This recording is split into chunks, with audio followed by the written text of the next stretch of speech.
I had a woman reach out to me this weekend and say, Sven, how come you're always saying that there's only one option when dealing with a narcissist, and that is to just get out of the relationship? How come you always say that? I'm like, I don't think I've ever said there's only one option. That doesn't even make sense. There are three options, really. She says, what do you mean? I said, well, one option is to get out. And anybody who's been in a long-term relationship with a narcissist knows that eventually you'll come to that point. In all likelihood, maybe not. There are exceptions, but in all likelihood, you're going to come to that point and you're going to say to yourself, why did I just waste the last 20 fucking years with this person? Why did I waste the last 7 years? God, I wish I would have done it sooner, right? But there are two other options. And the second option is simply this, to stay in the relationship and attempt to change the person who is the narcissist, or what I call an extreme taker.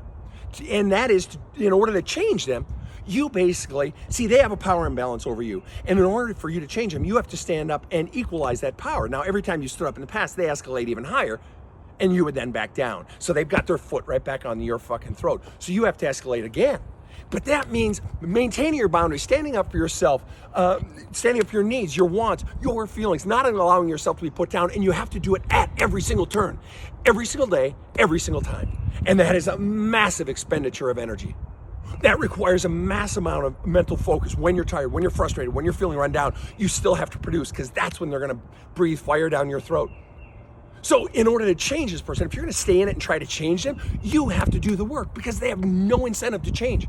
Because they've been in this relationship so long and it's always been their way. Why would they change? There's no pain point. There's no incentive for them to do so. You keep thinking, well, if they really love me, they would. Yeah, that's right. If they did really love you, they would do that. So they're not doing it. That sort of indicates they don't really fucking love you, no matter what the words are coming out of their fucking pie hole. Yet you keep believing, you keep wishing, you keep hoping.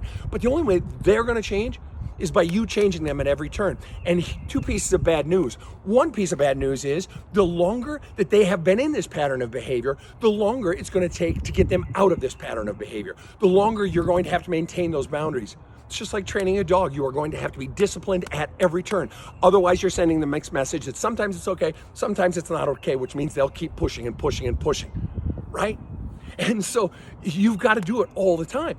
And you've got to be willing to do it for a very long time, which brings us to the second piece of bad news. And that is, you will never change that other person until you change yourself first. Because the old you has been allowing this shit, eating this shit for so long.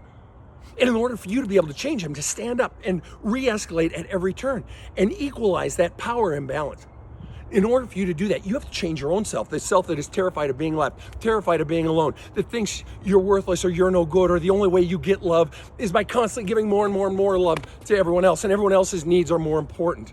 The terrified you, all of that has to be healed in order for you to change yourself before you can change them.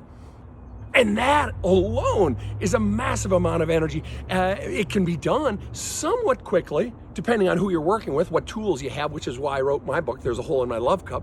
Why I have the fucking podcast is so that people can change faster, not fucking 5 years from now or 2 years from now. But that's what it requires. If you don't change you, you're never going to change them. You won't have the energy. You won't have the stamina. You won't have the self-belief necessary. But there is a third option. And the third option is to stay in the relationship and keep wishing and hoping.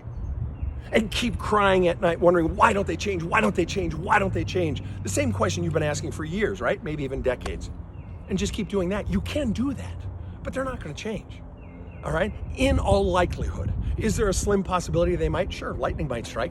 But they're not going to change. And so you can spend the rest of your days, the rest of your years, wishing and hoping. You can. And inside of that wishing and hoping, inside of that, you are dying a little bit more every day. So what's your choice? Get out, stay and try to change them, but have to change yourself first. Or just keep wishing and hoping, knowing you're dying a little bit more every day. Have a kick-ass day.